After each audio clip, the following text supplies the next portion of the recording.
Գառնիկ Դանիելյան։ Հարցս ուղղված է Նիկոլ Փաշինյանին։ Վերջերս ազգային ժողովում ես առիթ ունեցա բարձրաձայնելու բեռնափոխադրողների եւ մեր տնտեսվարողների խնդիրների մասին, որոնք որ պարբերաբար առաջանում են Վրաստանի Հանրապետությունում։ Մասնավորաբար կոնյակ արտադրողների, գյուղատնտեսությամբ զբաղվող այլ մեր հայրենակիցների եւ արտահանման եւ ներմուծման խնդիրների մասին, որը առաջացնում է մեր հայրենակիցների վրդովմունքն ու դժգոհությունը։ Իսկ բազմաթիվ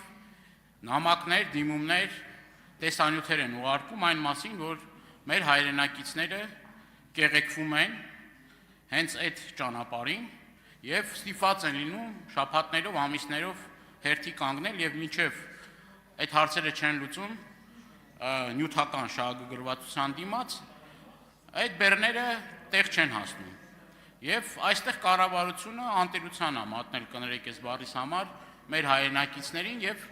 ուզում եմ ուղիղ հարցս ուղղել ձեզ։ Ասում եք, որ շատ լավ հարաբերություններ ունենք Վրաստանի հետ, շատ փոխվստահելի հարաբերություններ ունենք։ Դուք այս հարցը քննարկել եք վրացի ձեր գործընկերոջ հետ, մասնավորաբար գիտեմ, որ հանդիպում եք ունեցել Վրաստանի Հանրապետության վարչապետի հետ, դուք իրեն այս հարցը տվել եք, ասել եք, որ ինչն է պատճառը, որ մեր տնտեսվարողները մեղմ ասած խոչընդոտների են հանդիպում եւ այս հարցը երբ պետք է հիմնովին լուծվի եւ մենք ինչ փոխանցենք մեր հայրենակիցներին, մեր տնտեսվարողներին։ Ցանկանում եմ, որ այս հարցին շատ ուղիղ եւ հստակ պատասխան ստանամ։ Հարցին կպատասխանի Հայաստանի Հանրապետության վարչապետ Նիկոլ Փաշինյանը, համեցեք մեծարգո վարչապետ։ Շնորհակալ եմ հարցի համար, մենք մեր օրակարգի բոլոր հարցերը քննարկել ենք, թե տնտեսական, թե քաղաքական, թե տրանսպորտային եւ թե մնացած բոլոր եւ եկել ենք կոնկրետ եզրակացությունների, պայմանավորվածությունների, աշխատանքի հետագա կազմակերպման համար եւ բնականաբար բոլոր հարցերը քննարկել ենք եւ բոլորի հետ կապված կոնկրետ պայմանավորվածություններ ենք ձեռք բերել։ Արձագանք պարոն Դանիելյան։ Պարոն Փաշինյան, ես ուզում եմ շատ ուղիղ ասեք։ Դուք այդ հարցը բարձրացրել եք, որ մեր տնտեսվարողները կաշառքի դիմաց ամիսներ, օրեր շարունակ, ամիսներ շարունակ կանգնում են այնտեղ ձնի, բքի, անձրևի եղանակային պայմանների, լինում են նաև որ ամիսներ է տևում այդ եւ կրկնում եմ, նյութական շահագրգռվածության դիմաց հնարավորություն է լինում, այսինքն ուղիղ ասել եք այս մարդկանց, որ մենք Հայաստանի Հանրապետության իշխանությունները այս խնդիրը տեսնում ենք, այս խնդիրը կա ի վերջո, երբ է այս հարցին լուծում տրվելու եւ մենք իրավունք ունենք, բացի նրանից, որ տեսնենք, որ դուք շատ բարձր տրամադրությամբ թմբուկ եք խփում, ես նայեցի այդ դրվագները, շատ լավ է, բայց դրանից զատ մեր քաղաքացիները ուզում են հասկանալ ի վերջո այս խնդիրները հստակ լուծում ստանալու են, թե չէ, այդ հարցը ուղիղ դուք տվել եք, թե չեք տվել։ Պարոն Դանիելյան, ոչ մի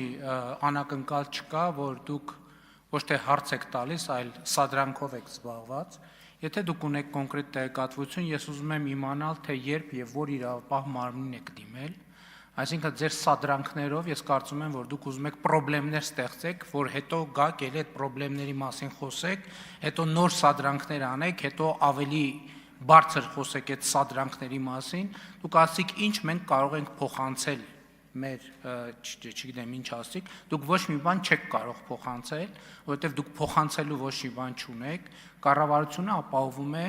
Հայաստանի Հանրապետության տրանսպորտային արտահանման եւ ներմուծման խնդիրները, իսկ եթե դուք այլ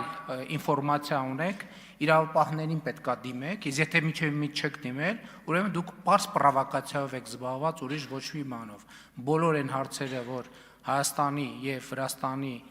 օրակարգում կա, բոլոր հարցերը քննարկվել են։ Շնորհակալություն։ Շնորհակալություն։ Հիմա Տիկին Ղազարյան, ինչ եք պարոն Դանելյանին ընդհատում, երբ որ ինքը տեղից գոռում է։ Այդ ինչ ձև է ուզում հասկանամ։ Լավն էր։ Իսկ մինչ այդ մեզ են եկել հյուր բաց դռներ շրջանակում ԵՊ միջազգային հարաբերությունների եվրոպական